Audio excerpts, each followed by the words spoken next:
tot això ens ha fet sentir molt incòmodes, ens ha fet sentir que no se'ns prenia en sèrio per fet de ser joves, quan nosaltres el que demanem és que, si tinguem l'edat que tinguem, vinguem d'on vinguem, si tenim un tema en el que no hi estem d'acord a la ciutat de Girona, que és la nostra ciutat, se'ns tracti amb el mateix respecte a tots i que ho puguem debatre, que ho puguem parlar i trobar solucions, doncs hem vist que per la nostra edat i per ser persones joves se'ns ha criminalitzat i ridiculitzat una vegada rere l'altra. I per aquest motiu hem decidit trencar amb la taula de negociació, agafar i marxar, perquè havíem complert el nostre objectiu, que era visualitzar el descontent d'una part de la població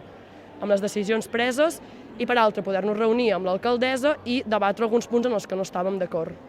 Immediatament, jo quan de seguida que he tingut oportunitat, coneixement de fet, doncs hi he anat immediatament, hem estat parlant molt, en cap moment, en primer lloc,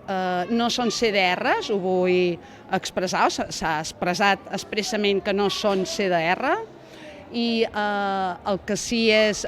important és que jo en cap moment els he demanat que deixessin, que abandonessin la sala, al revés, m'he assegut,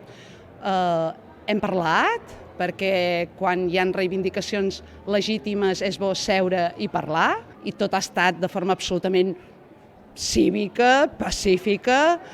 mostrant la seva frustració o molèstia lícita per la suspensió dels concerts, i finalment han decidit que deixaven aquesta, no sé si dir-ne negociació o de parlar, i han marxat tranquil·lament de l'Ajuntament sense més incidents. Vull dir, és que no n'hi ha hagut cap d'incident, ho vull deixar claríssim. I també vull deixar claríssim que en cap moment els he demanat que marxessin perquè crec que les coses s'han de parlar.